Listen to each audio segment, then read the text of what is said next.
So in today's session, what I'm going to talk about are a couple of learnings that I have had in my journey of last 22 years in this sector, which is an education sector. So the realizations, let me come very upfront to you. First of all, it's a privilege and honor to be sitting in front of you and interacting with you on certain areas which probably are very crucial at this point in time when you are in your school at a very premature stage, which is nothing but I suppose that you would be there either in 9th, 10th, 11th, or 12th. So couple of learnings, couple of things that I've seen in my life is that in case we, as a student, when we talk about making a career into some of the most dynamic field, which is after 12th or after graduation, number one, the first and foremost thing is that identification of the right kind of a career, which is very crucial for each one of us. And that's the reason why this event has been organized by this organization by under the leadership of Arun. That identification of the right kind of a career based upon your area of interest, aptitude, and ability are something which is very crucial. And once you have identified that this is what is your career aspiration and this is what you would like to do, then it has to be done from the best of the institutes, either in our country, in India, or abroad. So point number one, identification of the right kind of a career for yourself is that realization is very crucial. And doing it from the best of the institutes, either in India and or abroad, is the second important aspect of it. Now, in case you want to do that kind of a course, that kind of a skill, either at a UG or at a PG level from the best of the institutes, then it's not going to be serving on a platter. You'll have to exert, you'll have to compete with thousands and lakhs of people who will be appearing for a similar kind of an exam. So it's a race. And this exam that basically you have to appear to get into the best of the colleges or university in India or abroad is going to check certain areas, certain skills, which is not primarily taught in the school, in the classroom setting. So they are primarily going to check your analytical skills, your out of the box thinking, your ability to think on feet, your interpersonal skills, your soft skills, your ability, your emotional and intellect quotient, and also at times your spiritual quotient. And these are certain areas which, when we are in school, we are not exposed to all these areas.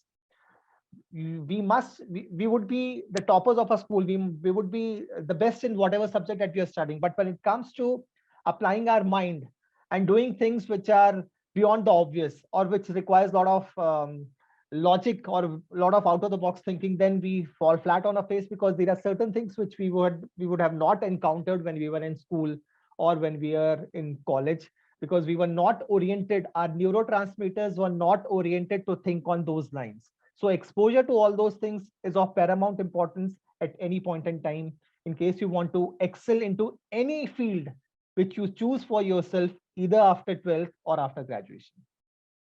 So that is the reason why when Arun asked me what is it that you would like to talk about, so I said that I'll probably talk about introduction of logical reasoning or logical skills among the school students when they're in classes uh, as young classes as 7th, 8th, 9th, 10th, 11th, 12th.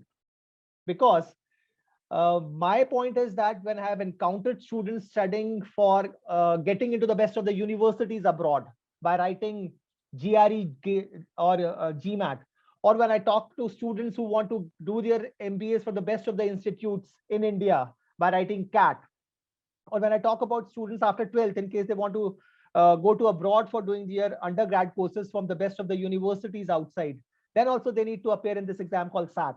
And all these exams that I've talked about are going to check you not on your academic acumen, but they're going to check you on your logic, on your quantitative skills, on your ability to think out of the box. Your problem solving techniques and skills is something which is going to be of paramount importance for you to make an entry into all these institutes, universities that I'm talking about. And then then once you are there in it, then probably you can only be reaching the pinnacle of that particular career which you have opted for yourself. So coming back, the reason why I opted for this particular thing was one, sensitization, And then comes another exam which has been introduced since 1961, which is called NTSE, that is that National Talent Search Examination. Now, when I look back and start connecting the dots, so the reason why this exam was introduced long back in 1961 by the government of India, which is called NTSE, was because they knew that at any point in time, any student who is going through our education system or education system outside our country will have to have a good analytical skills and logical bent of mind. And when you are trained and groomed into that sphere of life well in time, then probably you will go a long way. And when I talk about this exam called National Talent Search Examination is a miniature of any such exam which you are going to face either after 12th or after graduation. And that is the whole purpose of, first of all, preparing yourself or honing yourself for preparation for this kind of an exam. So in this presentation, which says that I'll demystifying National Talent Search Examination, which is nothing but NTSE. Now, because this session is going to check, or I'm going to sensitize you about what is an aptitude test, what is it that is required for you to crack an aptitude centric examination. So I'm going to start with a small puzzle. So you'll have to participate in case you want to understand what is it all about. So I would like to start because I would like to make it more interactive. So my next slide talks about, or maybe let me ask you, in case you have been reading newspaper, then do you know that which is the chess capital or state which is the chess capital of India? Or in which state is the national and international chess competition being held during these days? Anyone?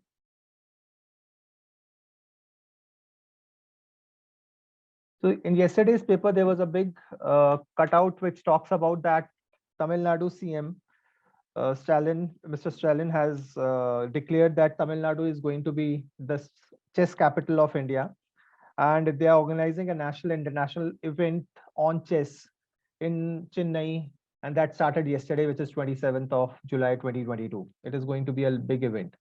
So my question to you is that how many of you play chess? And in case you don't play chess also, then can you tell me how many squares are there in a chessboard? You can write your answers on a chat box. This is the simplest question that I can ask.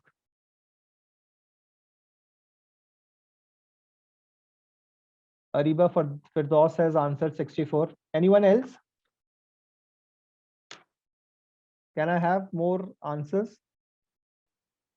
Anyone else? Even if you don't play chess, probably you would have seen a chessboard. Anyone else? Manthan Shah, 64. Anyone else? So guys, I would like you to think logically, because in case the answer would have been 64, I won't have even asked you this question.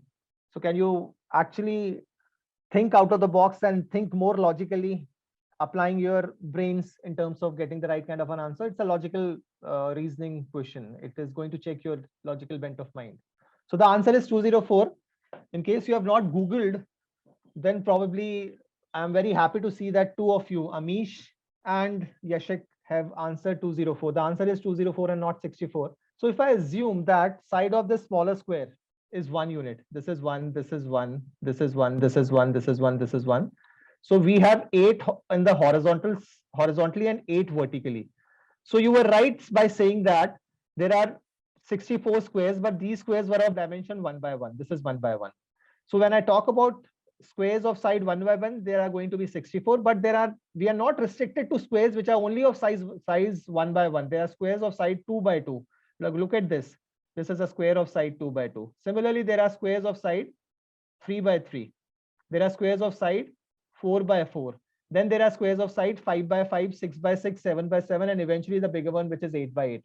So in case you want to do it logically, you'll have to do it this way, that number of squares of side 1 by 1 is going to be 8 horizontally and 8 vertically, which is nothing but 64, which is 8 square. Similarly, when I talk about squares of side 2 by 2, 3 by 3, 4 by 4, 5 by 5, 6 by 6, 7 by 7, and eventually the bigger one, which is 8 by 8. So we have to count all these number of squares in order to find the answer to it. Now, this question on a prima facie look very simple. And when I'm explaining it, it looks very cumbersome, but it's actually simple. The only point is that you need to have an exposure of solving such kind of questions. So one by one, I'm sure that all of you have understood. Let's talk about 2 by 2 squares. So like 1 by 1 are 8 horizontally and 8 vertically. So total comes out to be 8 square, which is 64. Similarly, when I talk about 2 by 2, this is a 2 by 2 square. This is a 2 by 2 square. So we have 2 by 2. If I want to count it this side horizontally, now again, as a layman, you'll say that there are 4. Like for example, this is 2 by 2. This is another 2 by 2. This is another 2 by 2. And this is another 2 by 2. So you'll say 4 horizontally and 4 vertically. So this is going to be 4 square, which is 16. But this is again not logical, because when you are counting 2 by 2, this is a 2 by 2 thing which is apparent in front of you. There's another 2 by 2 in between, then the third one, then the fourth one, then the fifth one, then the sixth one, and then the seventh one. What I'm trying to tell you is, you look it very carefully. This is the 1 2 by 2. ये आपने एक count किया. अब आप यहाँ से ही दूसरा count करोगे, which is 2 by 2. Then यहाँ से you will count 3 by 3, which is 3 by 3. Oh, sorry, 2 by 2 का third one.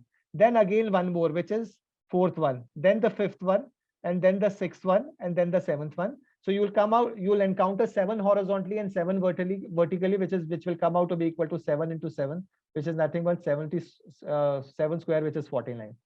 Now the logic is intact. Now, if 1 by 1 is 8 square, 2 by 2 is 7 square, so 3 by 3 will be 6 square, 4 by 4 will be 5 square, 5 by 5 will be 4 square, 6 by 6 will be 3 square, this will be 2 square, and this will be 1 square. So if you count this, 36, 49, 64, 25, 16, 9, 4, and 1. The addition will come out to be equal to 204. So the number of squares in a chessboard comes out to be equal to 204. So guys, the purpose of taking this question was that when I talk about logical reasoning or analytical skills or thinking out of the box, so the very first parameter that comes into picture is, have you applied your mind and are your neurotransmitter alert enough to think on different dimensions, or are you myopic in terms of your thought process? Because in case you're myopic, then probably first of all, you'll be restricting yourself into that particular rut, and then probably cracking that question and cracking that examination is not going to be an easy task. The reason why these competitive exams ask you questions on LR and quantitative aptitude, because they want to check your logic. उनको लगता है कि in case your logic is in place, then any new skill that is going to come in that particular domain, you'll be able to encounter, you'll be able to equip that, because you have that kind of a aptitude, you have that kind of an analytical skills to pick any new things that encounters that comes up in that particular career. So this is one simple example which I wanted to take before I move ahead. Similarly, I would like to take one more thing with you here itself. I have been talking about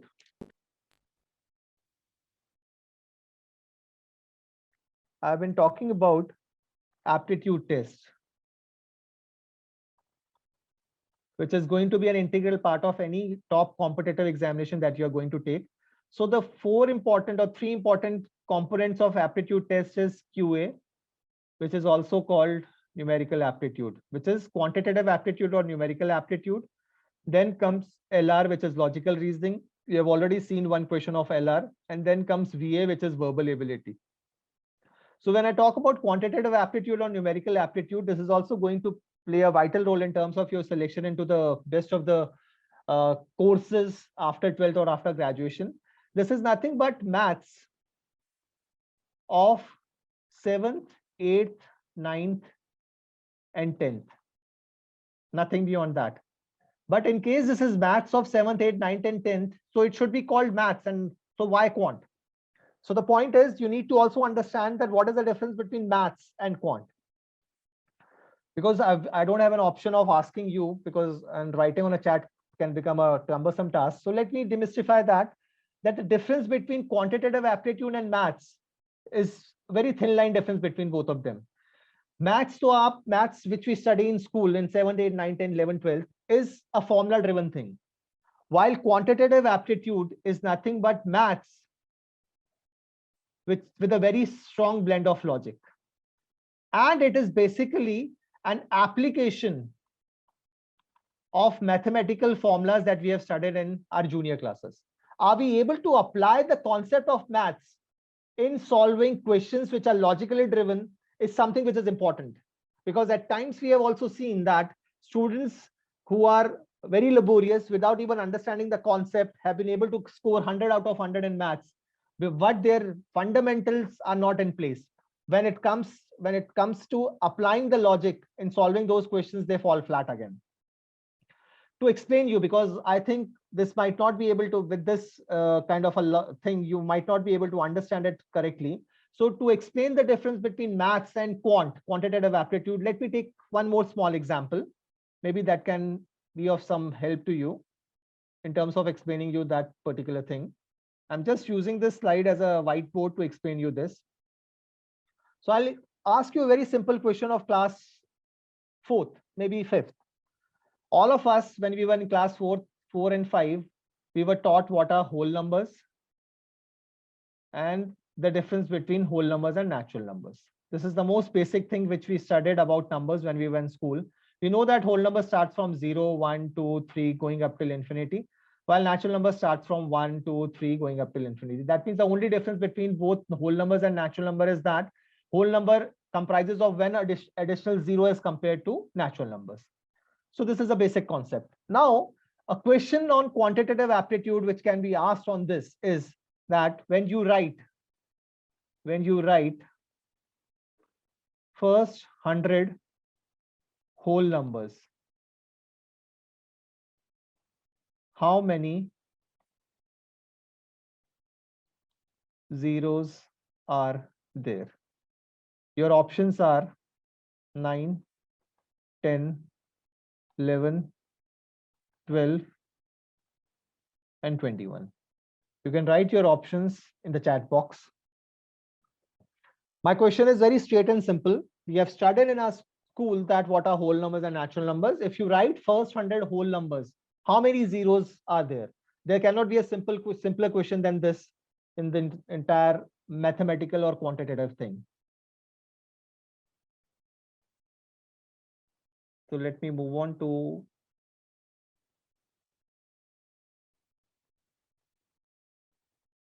Ariba is saying 11. Anyone else? Last time there were a lot of students who have given the answer. I am still waiting for more participants to answer. This is the simplest question. So guys, anyone else? If you write first 100 whole numbers, how many zeros will be there?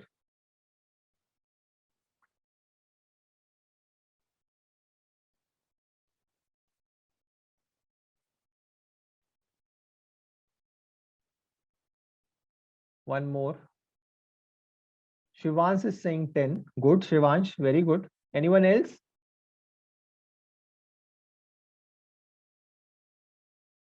Please exert, and because it's quantitative and logical reasoning, so I want you to apply your mind.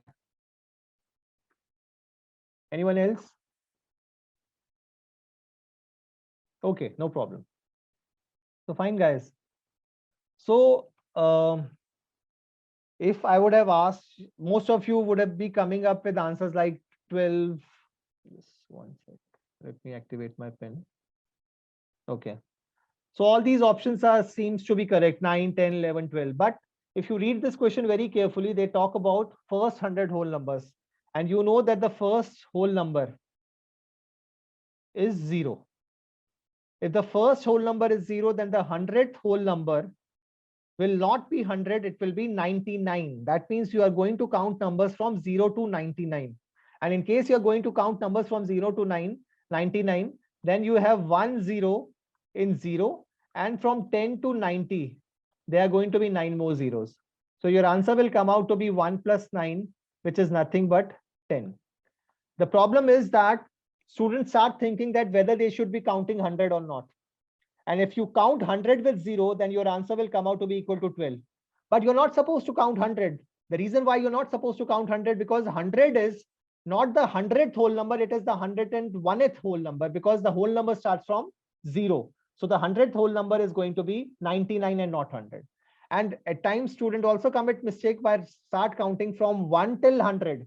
1 till 100 gives you your answer is 11, which is again wrong, because whole number starts from 0 and they don't start from 1. So that means you are supposed to start from 0 to 99, and then your answer comes out to be equal to 10. I think that you would have understood this concept. Amisha has given 12 as answer. Yashika is saying 11. But now Amisha and Yashika, are you clear? You can write a yes or a no so that I can move ahead. Have you understood the concept? The reason why I took this question was because I wanted to tell you that quantitative aptitude is logic driven. It is application of concept that you study in school. Thank you, Yashika, for your answer. You're saying yes, sir. Very good. Excellent. So I'm happy to see that you have been able to understand this concept. What about Amisha? Amishi?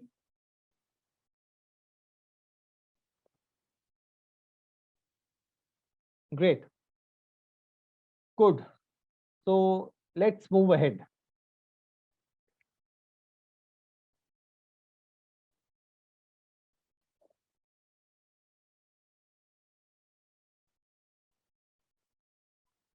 One sec.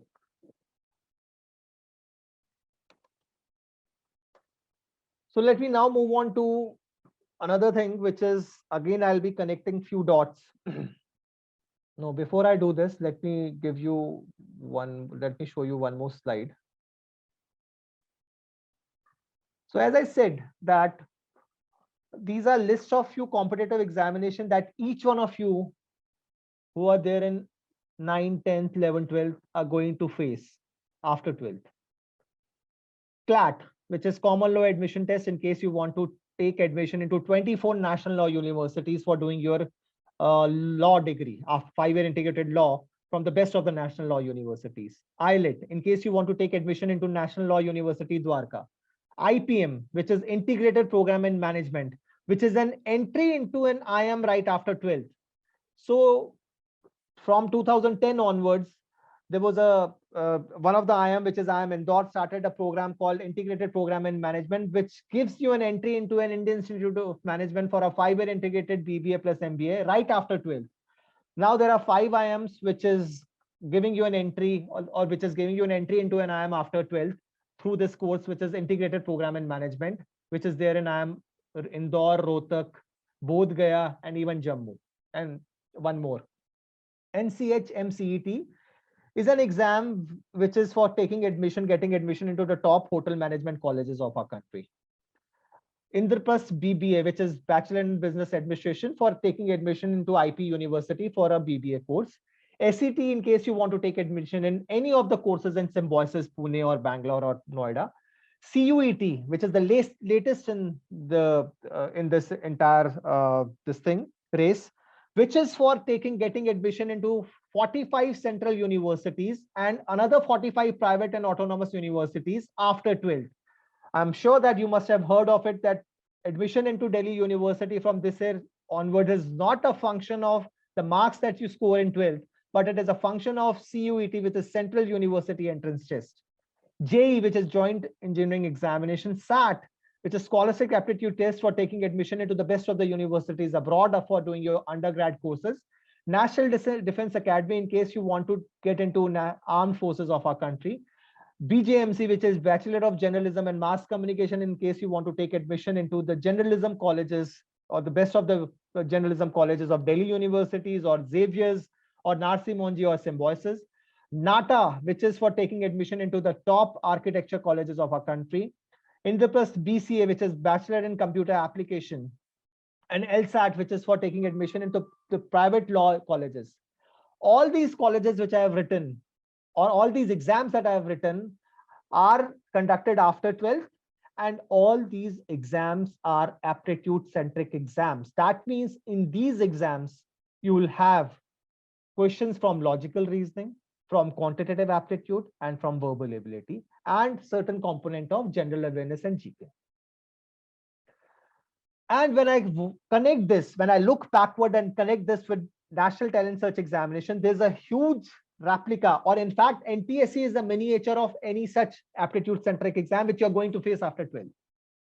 That is the whole purpose of me taking this session with you, because I wanted to sensitize to you that in case you're preparing for logical reasoning or a NTSE or any such quantitative thing when in school, it is going to go a long way, because this is going to prepare a launching pad for any such aptitude centric exam for entry into the best of the colleges or universities for pursuing any such course that you want to do in your life.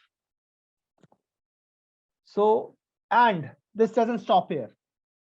Maybe after 12th or after graduation, in case you aspire to change your line and want to get into a management field, or in case you want to go to abroad for doing your master in sciences, or in case you want to take admission to the best of the universities for doing your MBA abroad, or in case after BTech you want to do MTech from IITs, or in case you want to do UGC NET for becoming a professor in the best of the universities or government central universities, then also the kind of exams that you're going to face, which can be a CAT, common admission test, Xavier aptitude test, or common management aptitude test for taking admission into the top management colleges of our country, GRE for taking admission into the for doing your master in sciences from abroad, GMAT for doing your MBA from top universities of abroad, GATE graduate aptitude test in engineering for doing MTech from top IITs or NITs, and UGC NET for becoming a professor or assistant professor in government universities. The exams that you're going to face are again going to be an aptitude centric exam. The reason why I've been talking about aptitude centric exam, because I have learned this in a hard way. I knew the importance of it when I was already out of my college. So that exposure came to me. Because when I was doing my engineering, and in the last year of my engineering, when the company started coming to our campus, rather than they checking me on my technical know-how, they started checking me on my logical bent of my or logical skills, which was again an aptitude centric exam, and I was not exposed to it at that point in time, and I was unplaced during my campus placement. So that's the reason why I think it's my moral responsibility that I should sensitize the youth when they're in school, the importance of this aptitude preparation well in time. And NTSE goes a long way, because it is a miniature of any such exam that you're going to face. It doesn't stop here. In case after graduation you want to get into government jobs, then you'll have to appear in these exams, which are being conducted by UPSC, Union Public Service Commission, which can be a civil services exam, or a state PCS, or a SBI, State Bank of India Provisionary Officer, or Staff Selection Commission, or LIC, or RBI Grade B, or IBPS, or SBI Clerk, or RRB. All these exams again are exams which are going to check your logical reasoning, quantitative aptitude, general awareness, data interpretation, and all these things. So my point was to sensitize you about this entire thing.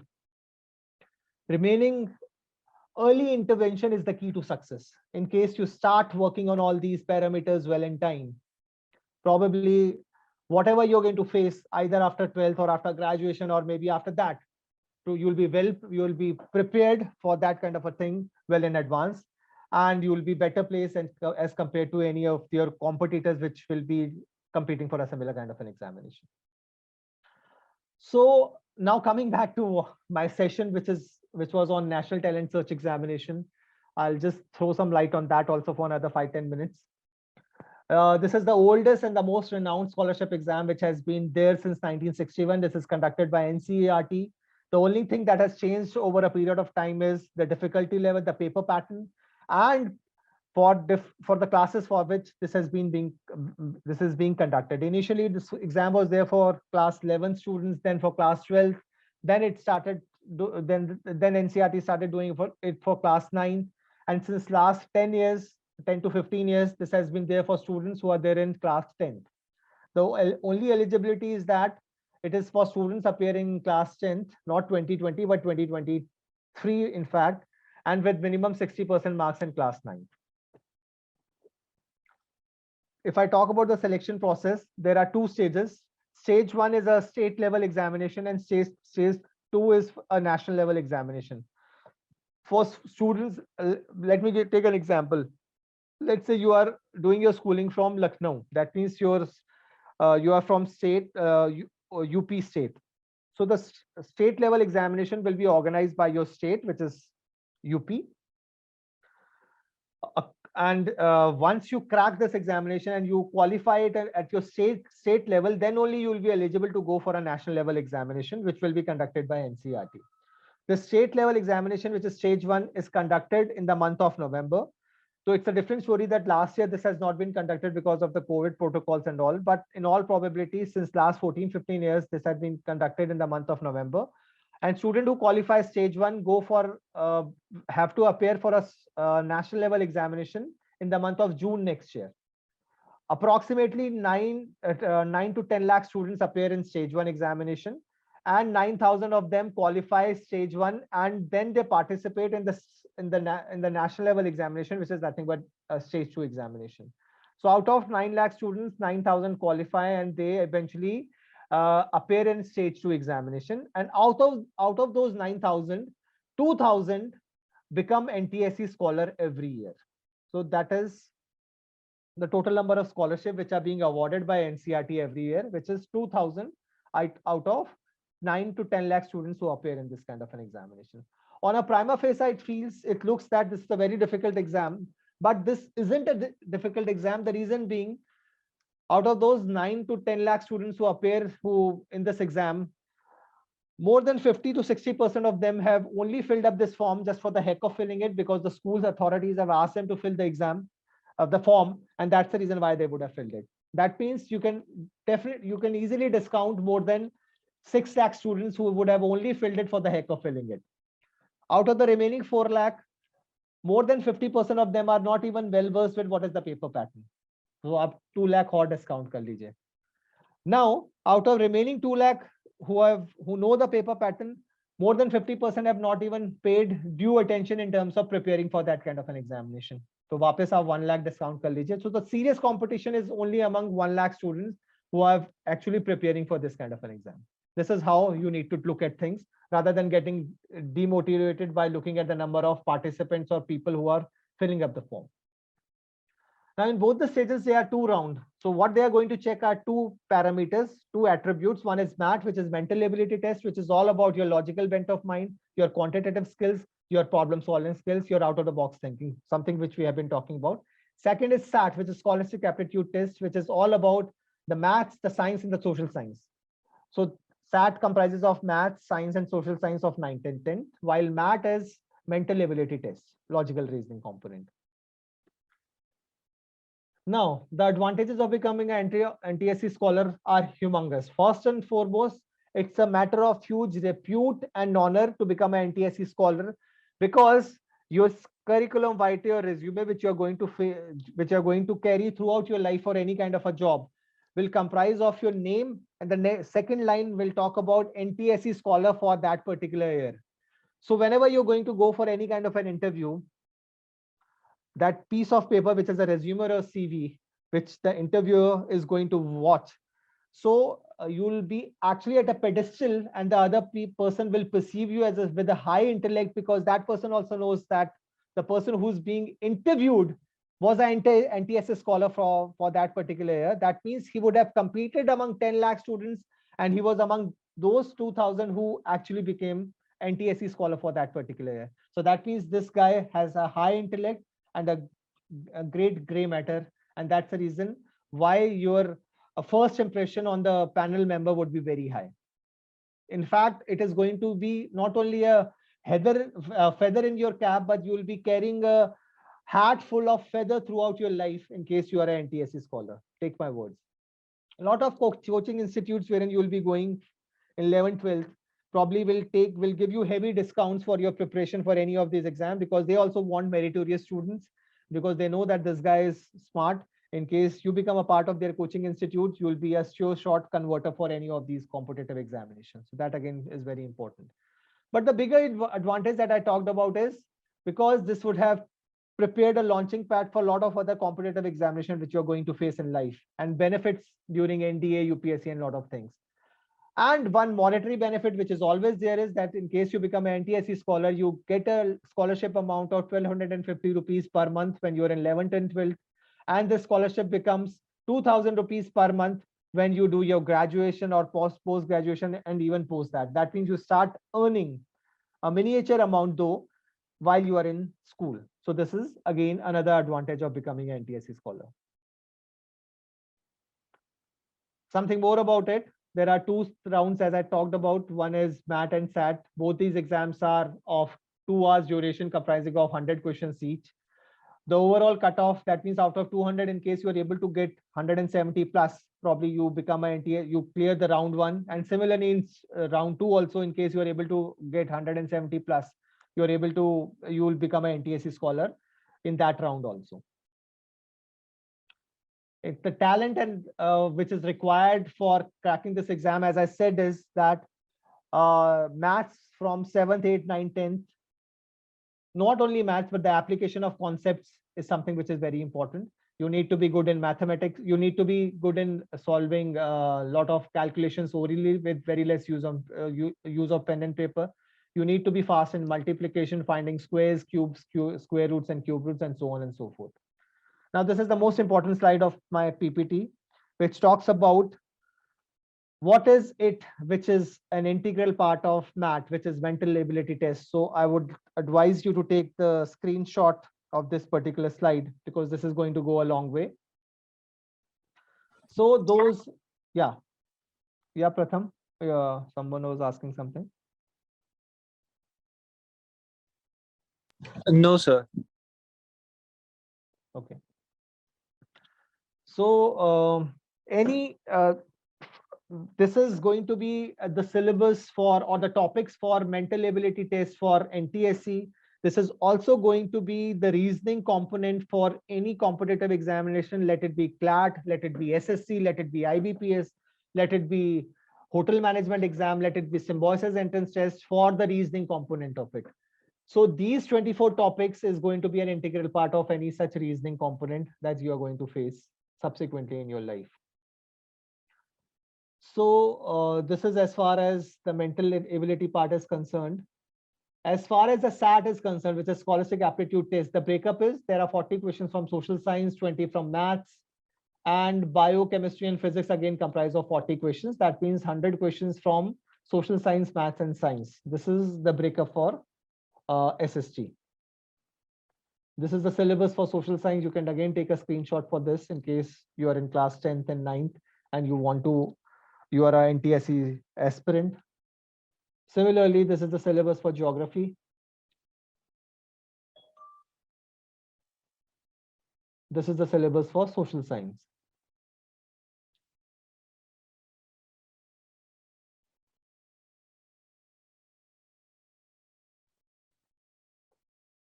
So let me put it this way. This probably I would like to give my final take on this. How to excel not only in NTSE but any such aptitude centric examination. First and foremost, something which is very crucial is you need to enhance your exposure level. That means what is it that comes in that examination is the very first thing which you need to realize. That, like for example, I talked about the most important slide of my PPT was those 24 topics which are an integral part of any logical reasoning thing, is something which you need to know. Diversity and variety, what do I mean by that is that aapko ye to pata hai, these are the 24 topics, then you first of all need to clear your fundamentals and basics of those 24 topics. Then with practice, you need to not only restrict solving or typecast yourself solving one particular type of question, but with variety, you need to encounter different varieties and different level of difficulty of question from those topics, which is very important. Don't typecast yourself solving one particular variety of question, but enhance your exposure by practicing questions from different variety, different difficulty level is also very important. Third is changing your approach. There's always going to be a conventional approach of solving a question, and there's going to be a better approach of solving a question, which is a problem solving techniques which need to be inculcated for solving these kind of things. I'll take an example of what I'm saying. Conventional versus a problem solving thing. All of us, we have studied percentages when we were in school. Class 5-6 में हम percentage पढ़ लेते हैं.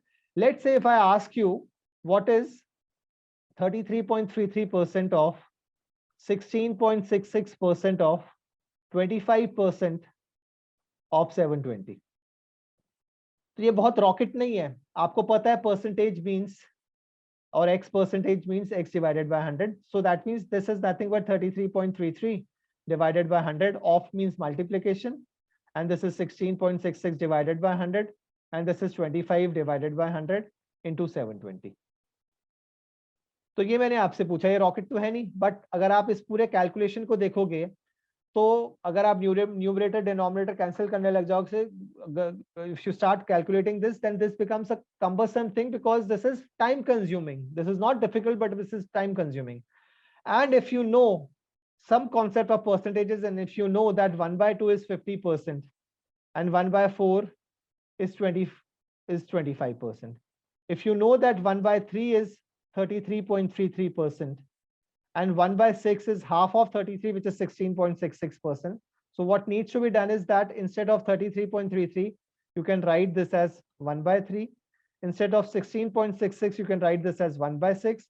Instead of 25, you can write this as 1/4 into 720. So now this is nothing but, आप 6 से इसको cancel करिए, this will come out to be equal to 120. आप 4 से इसको cancel करिए, this will come out to be equal to 30. आप 3 से इसको cancel करिए, this will come out to be equal to 10. So your answer comes out to be equal to 10 without even exerting anything. So these are few problem solving techniques which you will have to inculcate in case you want to excel in quantitative aptitude and logical reasoning. And then comes the other things. So with this, I would like to end my presentation. In case you want to ask anything, I'll be more than happy in answering and taking your queries from here.